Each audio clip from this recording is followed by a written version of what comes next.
आइए प्रार्थना करते हैं।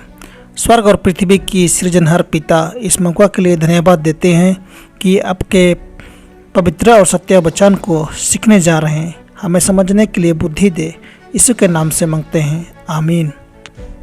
जय मसीह के दोस्तों, अंत का समय, हम अंतिम दिनों में रह रहे हैं। वर्तमान समय के शीघ्र पूरे होने वाले चिन्ह घोषणा कर रहे हैं कि मसीह का आगमन निकट है। जिन दिनों में हम रह रहे हैं ये गंभीर तथा महत्वपूर्ण है। परमेश्वर का आत्मा क्रमश परंतु निश्चयता पृथ्वी से उठता जा रहा है। परमेश्वर के अनुग्रह को तुच्छ जानने वालों पर महामारी तथा ईश्वरीय प्रकोप पहले ही टूट रहे हैं। जल व थल में क्लेश, समाज की अस्थिर दशा, युद्ध का भय अधिक शकुन सूचक हैं। ये आने वाली अत्यंत महत्वपूर्ण घटनाओं को पहले ही से बता रहे हैं। दुष्टता के खरिंदे अपनी सेनाओं को संयुक्त तथा सुदृढ़ कर रहे हैं। वे अंतिम महान संकट काल के लिए सुदृढ़ होती जा रही हैं। हमारी पृथ्वी में शीघ्र ही बड़े बड़े परिवर्तन होने वाले हैं और अंतिम प्रगतियां शीघ्रगामी होंगी। संसार की घटनाओं की हालत को देखकर पता चलता है कि दुखदायी समय हमारे ऊपर आ गए हैं। दैनिक समाचार पत्र ऐसी सूचना देते हैं कि भविष्य में भयानक संघर्ष होने वाला है। भयंकर डकैतियां धड़ाधड़ हो रही हैं। हड़ताल तो आम बात है। चारों ओर चोरियां तथा हत्याएं की जा रही हैं। भूतग्रस्त मनुष्य, पुरुष, स्त्री तथा बालकों के प्राण ले रहे हैं। मनुष्य बुराई के पीछे दीवाने हो रहे हैं, इसलिए हर प्रकार की दुष्टता फैल रही है। शत्रु न्याय को भ्रष्ट कराने और लोगों के हृदयों को स्वार्थ पूर्ति और स्वलाभ की अभिलाषा से भरने में सफल हुआ है। न्याय तो पीछे हटाया गया और कर्म दूर खड़ा रह गया। सच्चाई बाजार में गिर पड़ी और सीधाई प्रवेश करने नहीं पाती। यशायाह का 14।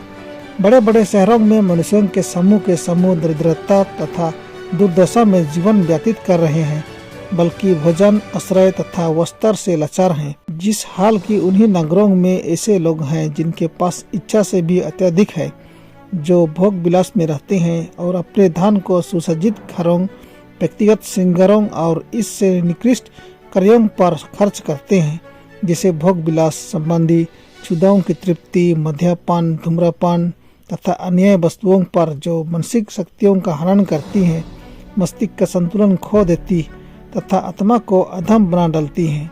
जबकि अंधेरे व लूट खसोट द्वारा लोग असंख्य धन एकत्र कर रहे हैं। भूख ग्रसित मानव की पुकार परमेश्वर के सामने पहुंच रही है। रात के दर्शन में इजी वाइट को कहा गया कि उन इमारतों को देखो जो मंजिल पर मंजिल आकाश को उठती जा रही हैं। ये मकानात आग से सुरक्षित घोषित किए गए हैं और ये मालिक मकान व बनवाने वाले की प्रतिष्ठा के लिए बने थे। ये इमारतें ऊंचाई पर उठती जाती थीं, जिनमें सबसे कीमती माल लगाया गया था। जो इन मकानों के मालिक थे, उन्होंने यह प्रश्न अपने से नहीं पूछा, हम परमेश्वर की महिमा उत्तम रीति से कैसे कर सकते हैं। परमेश्वर तो उनके सोच में था ही नहीं।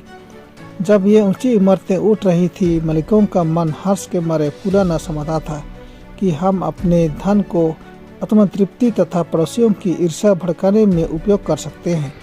जो रुपया उन्होंने लगाया, उसका अधिकांश भाग दूसरों का गला घोंटकर तथा गरीबों का लहू चूस कर प्राप्त किया गया था। वे भूल गए कि स्वर्ग में प्रत्येक उद्योग संबंधी कार्यवाही का हिसाब रखा जाता है। प्रत्येक अनुचित लेन देन, प्रत्येक धोखाबाजी के कार्य का उल्लेख किया जाता है। दूसरा दृश्य जो इजी वाइट के सामने आया, आग लगने की भयातुर ध्वनि के विषय में था। लोग उन सुंदर तथा कथित अग्निरक्षक इमारतों की ओर देखकर कहने लगे, ये तो खतरे से सुरक्षित है, परंतु ये इमारतें ऐसे भस्म हुई मानो वे राल की बनी हो। दमकल आग को बुझाने में असमर्थ रहे। रक्षक दल इंजनों को प्रयोग करने में अयोग्य रहे। इजी वाइट को आदेश मिला कि जब प्रभु का समय आएगा, उस समय तक यदि घमंडी अभिलाषी मनुष्य के हृदय में कोई परिवर्तन न हुआ, तो उनको पता लग जाएगा कि वह हाथ जो उनको बचाने में समर्थ था, नष्ट करने को भी समर्थ है। किसी पार्थिव शक्ति की क्या मजाल जो परमेश्वर के हाथ को रोक सके। तो उस समय इमारतों को तैयार करने में कोई सामान ऐसा नहीं जो उनको सुरक्षित रख सके, जब परमेश्वर उनकी स्वार्थपूर्ण अभिलाषाओं के लिए दंड दे। विद्वानों तथा राजनीतिज्ञों में थोड़े ही हैं जो समाज की वर्तमान दशा बुनियादी कारणों को समझते हैं, जो अपने हाथ में शासन की बागडोर लिए हुए है। वे भ्रष्टाचार, दरिद्रता, भिक्षावृत्ति तथा अपराधों की वृद्धि की समस्या को सुलझाने में अयोग्य हैं। व्यवसाय को सुरक्षित बुनियाद पर रखने के लिए वे व्यर्थ परिश्रम कर रहे हैं। यदि मानव परमेश्वर के वचन की शिक्षा पर अधिक ध्यान देते तो वे उन जटिल समस्याओं को सुलझाने का एक उत्तर पा लेते जो उनको व्याकुल करती हैं। यीशु के द्वितीय आगमन से थोड़ा पहले संसार की हालत का वर्णन पवित्र शास्त्र में पाया जाता है। उन लोगों के विषय में जो डकैती तथा लूट खसोट से धन उपार्जन कर रहे हैं। यह उल्लेख आया है, तुमने अंतिम युग में धन बटोरा है।